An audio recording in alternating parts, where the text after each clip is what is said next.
dans des situations comme le diabète où on ne peut pas toujours jeûner, le jeûne devrait représenter plutôt l'aboutissement du processus. On peut avoir des résultats significatifs pour la quasi-totalité des cas de diabète. On aura une amélioration de la situation en moyenne de 50 à 80%. Et dans un certain nombre de cas, on pourra aboutir déjà à la guérison en 30 jours. Bonjour, c'est Raphaël Pérez, votre coach en santé naturelle. Bienvenue pour ce 54e jour de mon défi, une vidéo par jour pendant 2 mois. Ça y est, nous entrons dans la dernière ligne droite de ce défi où nous passons tous les jours un moment ensemble. Et pour bien commencer cette dernière semaine, je vais vous parler de ceci. Pas spécifiquement de mon livre, mais plutôt du fait que le diabète n'est pas une fatalité. C'est un sujet qui vous intéresse beaucoup au regard des commentaires et des questions que je reçois régulièrement. On me demande souvent si on peut jeûner lorsqu'on est diabétique. Est-ce qu'on peut jeûner lorsqu'on a des traitements pour lutter contre le diabète? Et enfin, qu'est-ce que le jeûne peut apporter à une personne diabétique? Je vais faire en sorte de répondre à ces questions au travers de cette vidéo. Alors pour commencer, resituons un petit peu le diabète. On va faire simple, sans trop rentrer dans des détails physiologiques, mais juste pour comprendre la problématique, comprendre les raisons physiologiques qui mènent l'organisme au diabète. La première chose, c'est lorsque le pancréas commence à fatiguer, à s'affaiblir et ne produit plus assez d'insuline. Il commence à s'affaiblir en raison d'un surmenage quotidien, d'un encrassement, ou alors en raison d'une problématique auto-immune.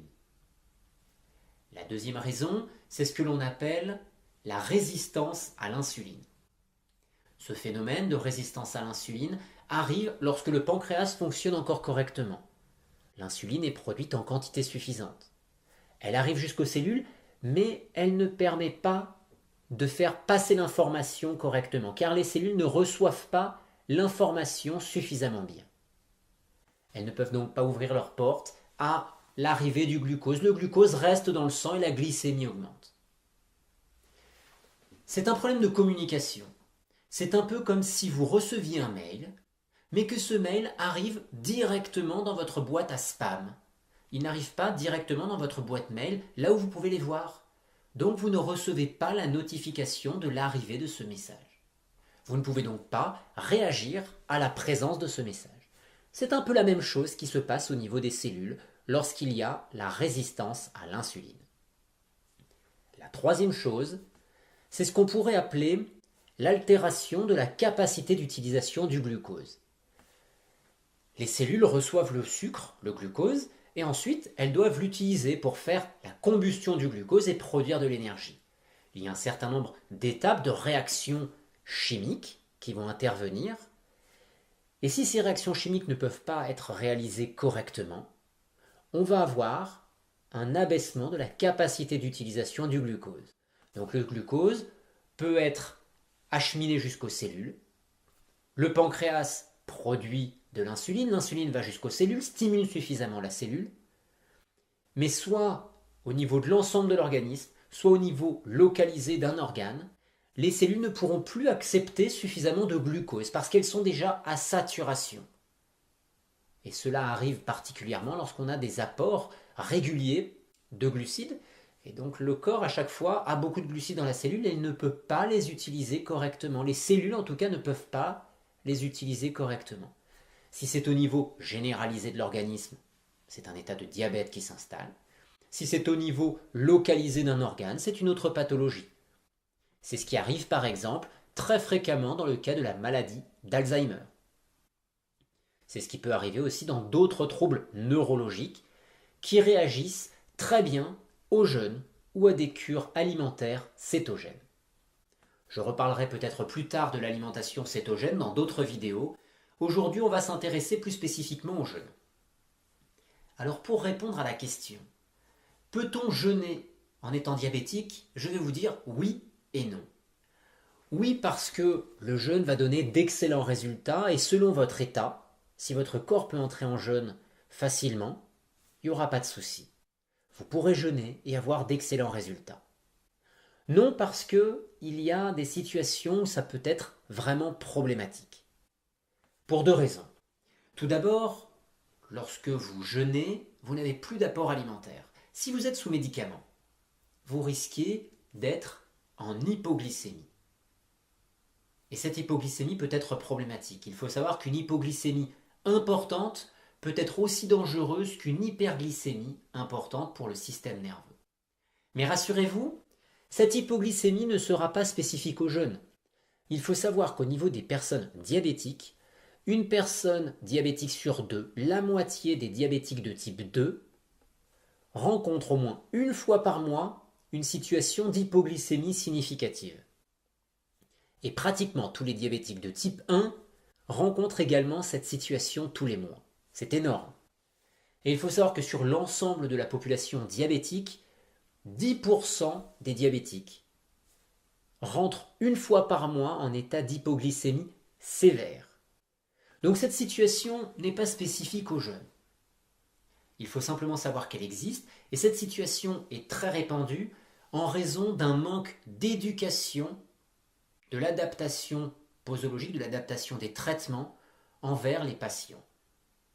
Les patients devraient normalement recevoir des informations suffisantes pour pouvoir ajuster les traitements, particulièrement lorsqu'ils sont sous insuline ou sous médicaments hypoglycémiants.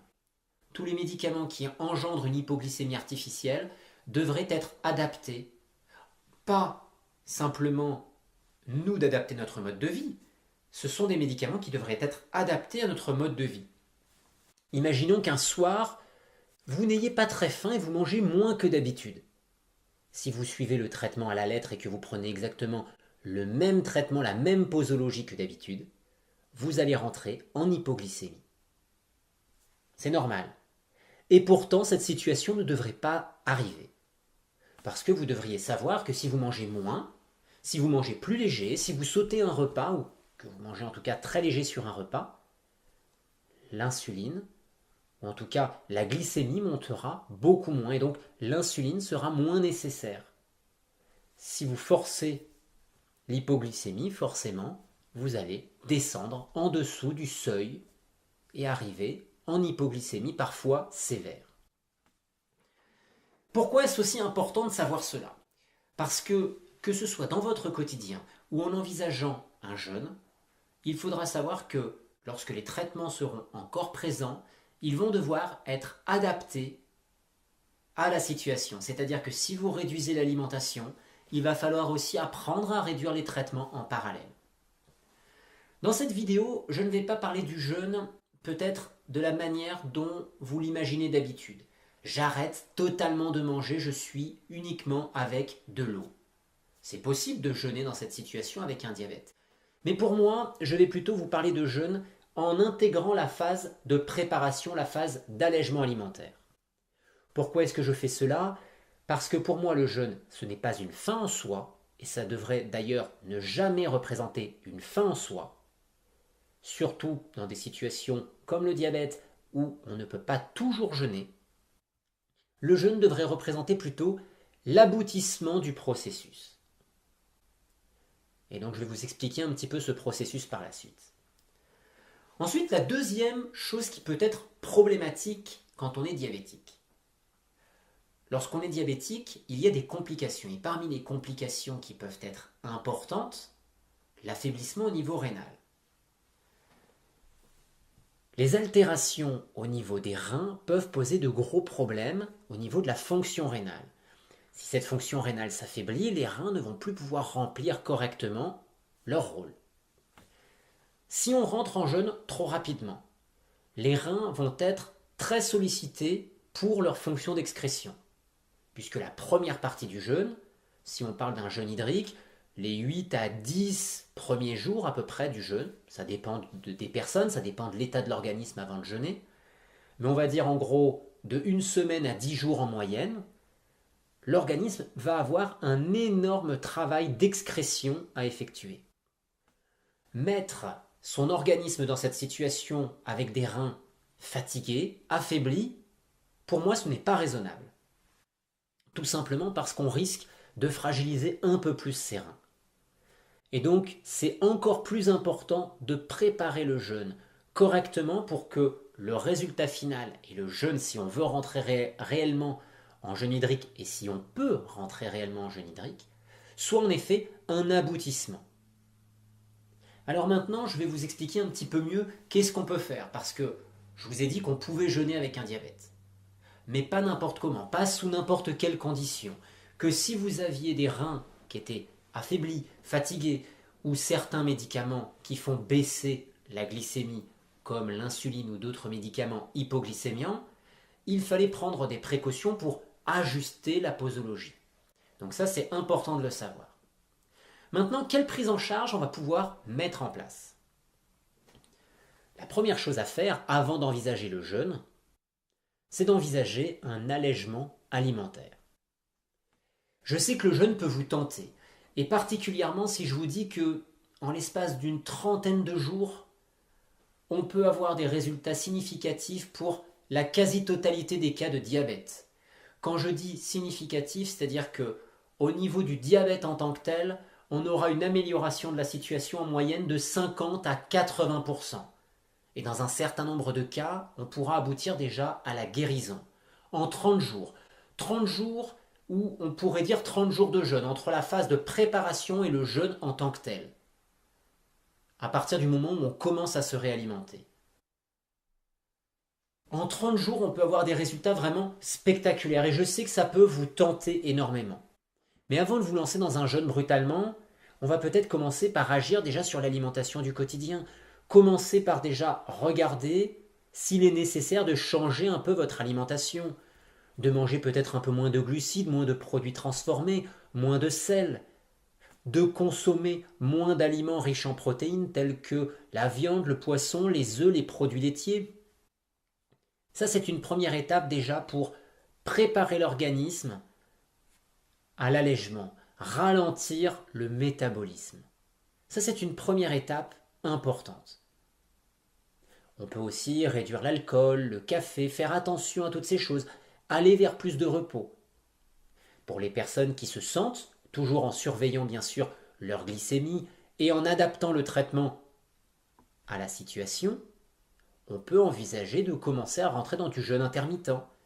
C'est-à-dire que si avant vous preniez votre repas du soir à 20 heures et que le matin vous preniez votre petit déjeuner à 7 heures par exemple, peut-être qu'on peut retarder la prise du petit déjeuner à 8 heures ou 9 heures, puis 10 heures. Ça, c'est quelque chose qui peut commencer à se faire, toujours en surveillant la glycémie. Si vous ne prenez pas à manger à 7 heures, vous n'allez pas prendre de médicaments à 7 heures. Vous allez ajuster la prise du médicament à l'horaire auquel vous allez manger. Donc ça, c'est quelque chose d'important déjà sur le quotidien. Ensuite, maintenant, on rentre en jeûne. Qu'est-ce qu'on fait? Pour vous, aujourd'hui, je parle plutôt du jeûne, comme je vous l'ai dit, c'est-à-dire l'allègement alimentaire qui peut aboutir au jeûne hydrique. C'est important, je précise cela vraiment pour qu'on comprenne que le jeûne hydrique, c'est l'aboutissement du processus. Qu'est-ce qu'on va faire dans un premier temps? Eh bien, on va commencer à enlever les aliments qui sont les plus stimulants pour le pancréas, qui demandent le plus de travail.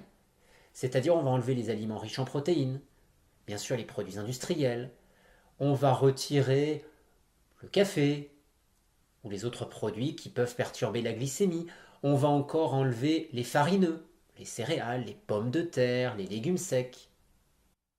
Une fois qu'on a enlevé tous les aliments riches en protéines et les farineux, ainsi que les stimulants, déjà l'organisme commence à calmer le jeu, à bien ralentir le rythme. Et là, à ce stade, on peut commencer après à envisager d'aller plus loin. Alors bien sûr, si ça va un peu trop vite pour vous déjà, de passer d'un palier à l'autre, faites un palier intermédiaire. Vous allégez un peu l'alimentation, vous enlevez peut-être d'abord une catégorie d'aliments avant d'enlever la seconde. C'est un premier pas pour aller dans cette descente alimentaire. Ensuite, lorsque vous êtes déjà en fruits et légumes, toujours en ajustement du traitement, ça c'est important de toujours avoir cet ajustement du traitement, vous allez observer comment les choses se passent, comment évolue votre glycémie, comment vous vous sentez. Et puis quand les choses se passent bien, au bout de plusieurs jours, on va commencer à alléger un peu plus. On va voir d'ailleurs une perte de poids qui va s'installer, puis après qui va se stabiliser. Et on va un peu plus loin. On réduit un peu plus l'alimentation. Soit on réduit encore les quantités, le nombre de repas, ou alors on va plus loin, c'est-à-dire qu'on peut consommer encore un peu de fruits, et puis les légumes, on peut passer en jus. Puis ensuite, on peut passer que sur du format liquide, jus de légumes, bouillon de légumes. Et lorsque tout va bien, que la situation va bien et que vous avez peut-être pu réduire suffisamment les traitements, là, on va pouvoir envisager d'entrer dans un jeûne. Donc là, je vous parle de tout ça d'une manière globale avec l'entrée dans le jeûne hydrique, bien sûr, à la fin. Mais il faut savoir que toutes ces situations vont être à adapter au cas par cas, en fonction, bien sûr, des traitements que vous avez, en fonction de l'état de votre organisme. Certaines personnes pourront rentrer rapidement en jeûne, d'autres personnes auront besoin de mettre plusieurs semaines pour entrer en jeûne. Mais dites-vous que si vous planifiez déjà changement alimentaire, puis une fois que vous avez déjà fait ce changement alimentaire, vous envisagez une période de 3 à 5 semaines, je vous ai dit environ 30 jours, donc on va dire 3 à 5 semaines, où vous planifiez cet allègement alimentaire qui aboutira peut-être au jeûne complet, peut-être qu'il n'aboutira pas d'ailleurs au jeûne complet, c'est pas le plus important, vous pourrez obtenir des résultats significatifs dans la majorité des cas au niveau du diabète. Je dis bien dans la majorité des cas parce qu'il arrive dans certaines situations que le pancréas ne puisse pas être relancé, que la glande ne puisse pas se réactiver et produire suffisamment d'insuline. Dans ce cas, malheureusement au niveau du pancréas, on ne pourra pas grand-chose. Mais par contre, l'état général du corps pourra s'en trouver amélioré. Quand on peut avoir des améliorations, le pancréas va retrouver une meilleure capacité de fonctionnement. Donc ça, c'est la première chose qui est très intéressante. Au niveau de cette amélioration, elle peut être également visible dans des cas de diabète de type 1. Donc ça aussi, c'est important à savoir. Ensuite, au-delà du pancréas, on va avoir une amélioration au niveau de ce phénomène de résistance à l'insuline qui va s'atténuer. La communication cellulaire va s'améliorer.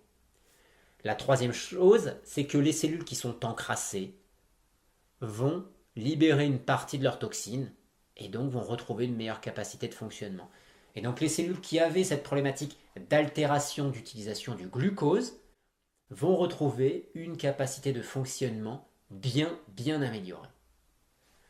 Mais au-delà de toutes ces problématiques glycémiques, le diabète, c'est aussi une altération des vaisseaux sanguins. Et là, c'est la cerise sur le gâteau, c'est que le diabète va permettre, le jeûne plutôt, va permettre de restaurer une bonne partie des détériorations au niveau circulatoire qui s'étaient développées avec le diabète. Ça, c'est quand même très important. Et lorsque la cure dure suffisamment longtemps, ou qu'après on peut répéter éventuellement des cures, parce qu'on n'est pas obligé de faire une cure d'un mois d'un coup, les résultats seront plus rapides, mais ce n'est pas une obligation. Lorsqu'on fait une cure longue, ou qu'on répète certaines cures plus courtes, ou même qu'on répète une deuxième cure par la suite, on va aussi pouvoir avoir des effets au niveau rénal ou au niveau d'autres organes qui avaient été détériorés en raison du diabète, en raison de cette glycémie excessive. Donc on peut avoir vraiment des résultats qui peuvent concerner l'ensemble du corps. Et dans certaines situations, lorsque la situation est devenue trop problématique pour un organe, malheureusement ce sera sur l'ensemble du corps, sauf sur l'organe en question. Mais toujours est-il que le jeûne vous sera très bénéfique si vous êtes en état de diabète. Mais je mets toujours cette mise en garde, adaptez le jeûne à la situation dans laquelle vous êtes. Ne vous précipitez pas, il n'y a aucun intérêt à se précipiter, vous n'êtes pas à 1 semaine, 2 ou 3 semaines près. On prépare le terrain pour agir efficacement. Je vous souhaite une belle fin de soirée et je vous retrouve demain pour ma prochaine vidéo.